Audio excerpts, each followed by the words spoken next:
Hello! Welcome to my channel. Huwag kalimutan mag-subscribe, mag-likes at mag-share ng aking mga videos para updated kayo lagi sa bagong i-upload kong mga videos. Ang pag-uusapan natin ngayon ay tungkol sa hatol ng Korte Suprema sa child pornographer ng pagkakulong at 2 milyon na multa. Ito ay inilabas noong February 26, 2024 ng isang araw lang. Ayon sa Korte Suprema, nagpapadala ng malakas na mensahe na ang child pornography, bukod sa iba pang anyo ng sexual na pagsasamantala at pang-aabuso, ay nagpapakita ng matinding panganib sa buong mundo kung pinadali sa pamamagitan ng internet. Pinagtibay ng korte ang paghatol sa isang child pornographer at sinentensyahan ito ng pagkakulong at multa na 2 milyong pesos. Ito ang naging desisyon ng Supreme Court en banc, sa pamamagitan ni Associate Justice Mario Lopez, dahil itinanggi nito ang apela ni Luisa Pineda na hinatulan ng Regional Trial Court, RTC, at Court of Appeals, CA, para sa child pornography na kwalipikado sa paggamit ng isang computer system. Kasunod ng tip mula sa Federal Bureau of Investigation ng United States of America, nagsagawa ng surveillance ang Philippine National Police, PNP, Anti-Trafficking in Persons Division sa bahay ni Pineda. Gamit ang isang search warrant, ang mga pulis, kasama ang mga opisyal ng barangay, ay tumuloy sa kanyang bahay kung saan natagpuan nila, bukod sa iba pa, ang isang computer set at cellphone na may mga hubad na larawan at video ng AAA 262941, ang 6 na taong gulang na pamangkin ni Pineda. Nailigtas din ng mga pulis ang 3 menor de edad, AAA 262941, CCC, at DDD, at ibinigay sila sa Department of Social Welfare and Development. Sinabi ni AAA 262941 sa mga pulis na siya ay naiwan sa ilalim ng kustodiya ni Pineda matapos maghiwalay ang kanyang mga magulang. Isinalaysay din ng AAA 262941 na inutusan siya ni Pineda na pumasok sa isang silid, magtanggal ng damit, at tumayo ng hubad-hubad sa harap ng monitor ng computer na may webcam kung saan tumambad ang kanyang mga pribadong bahagi sa isang hindi kilalang matanda. Kinuha rin ni Pineda ang mga larawan at video ng AAA 262941 sa 2 magkahiwalay na okasyon kung saan ginawa siyang hawakan ang kanyang ari sa harap ng screen ng computer. Sinampahan si Pineda ng paglabag sa Sections 4A, B, at C, ng Republic Act No. 9775 o ang Anti-Child Pornography Act of 2009, kaugnay ng Section 4, C, 2, of Republic Act No. 10175 o ang Cybercrime Prevention Act of 2012. Hinatulang guilty ng RTC si Pineda, na kinumpirma ng CA, na nag-udyok sa kasalukuyang apela. Epekto ng kasunod na pagpasa ng Republic Act No. 11930.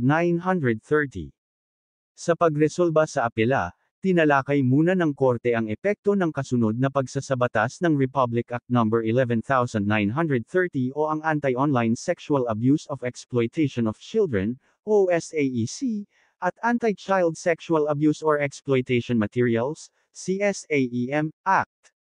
Ang Republic Act No. 11930, na ipinasa ng Kongreso sa panahon ng paghihintay ng kaso, ay hayagang pinawalang bisa ang Republic Act No. 9775 at Section 4, C, 1, of Republic Act No. 10175.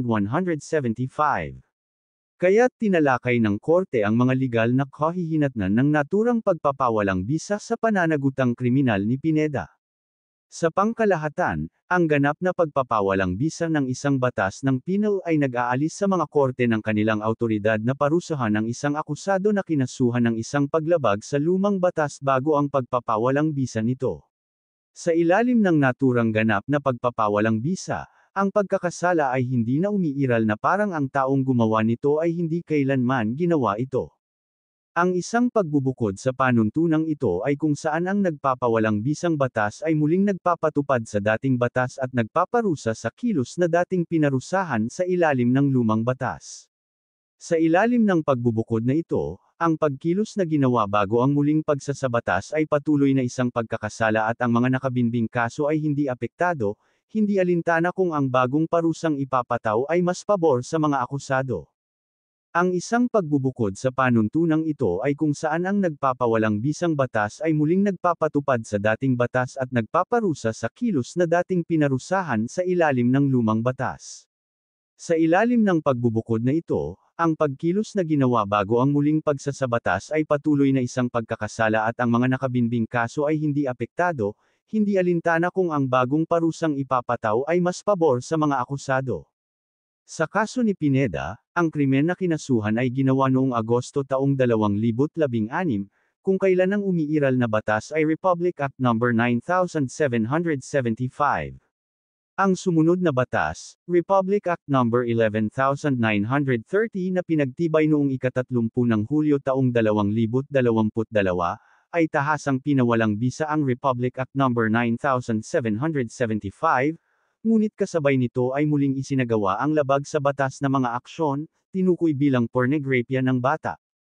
Kaya, kahit na walang legal iligtas na sagnay, ang reenactment sa Republic Act No. 11,930 ng mga ipinagbabawal na gawain na itinuturing na child pornography ay nagpapakita ng layunin ng lehislatibo na ireserba ang karapatan ng Estado na yusagan at parusahan ang mga pagkakasala sa pinawalang bisa na Republic Act No. 9775.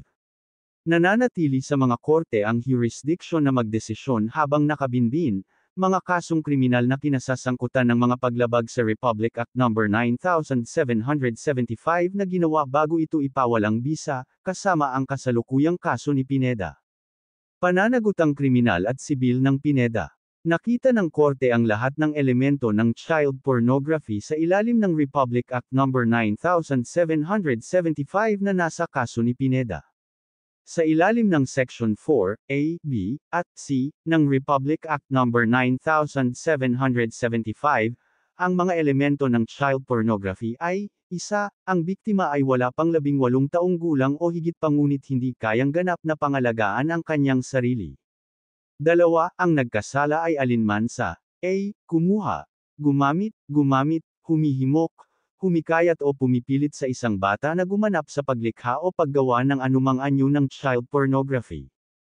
O, B. Gumagawa, namamahala, gumagawa o lumilikha ng anumang anyo ng pornography ng bata, o, C. Naglalathala, nag-aalok, nagpapadala, nagbebenta, namamahagi, nag-broadcast, nag-advertise, nagpo-promote, nag-e-export o nag-import ng anumang anyo ng child pornography, at 3, ang mga sexual na aktibidad ng bata ay kinakatawan sa pamamagitan ng visual, audio, o nakasulat na kombinasyon, sa pamamagitan ng electronic, mechanical, digital, optical, magnetic, o anumang iba pang paraan.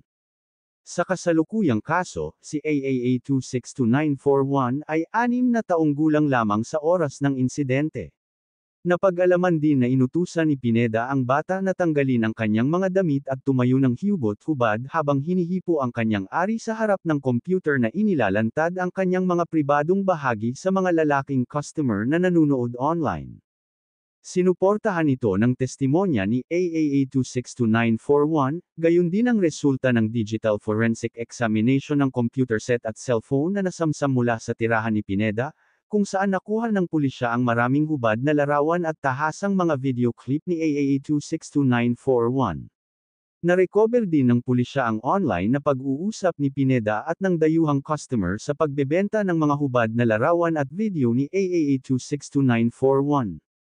Maliwanag, ginawa ni Pineda ang mga ipinagbabawal na gawain sa Republic Act No. 9775 ng hikayatin, at pilitin niya ang kanyang pamangkin na si AAA 262941 na gumanap sa paglikha ng mga hubot-hubad na larawan at video, at nang mag-alok siya na ibenta ang mga material na pornograpikong ito ng bata, ang pagtatapos ng korte. Kaya naman hinatulan si Pineda ng parusang pagkakakulong ng reclusion perpetua at multang 2 million Philippine pesos. Binayaran din niya ang biktima ng 300,000 Philippine pesos bilang civil damages. Mag-a-upload ang Supreme Court Public Information Office ng kopya ng desisyon sa GR. Number 262,941, People vs. Luisa Pineda, kapag natanggap na rin ito mula sa Office of the Clerk of Court and Bank. Courtesy of the Supreme Court Public Information Office. Hanggang dito na lang ang video na ito. Huwag kaliligtaan panoorin ang mga i-upload kong mga videos.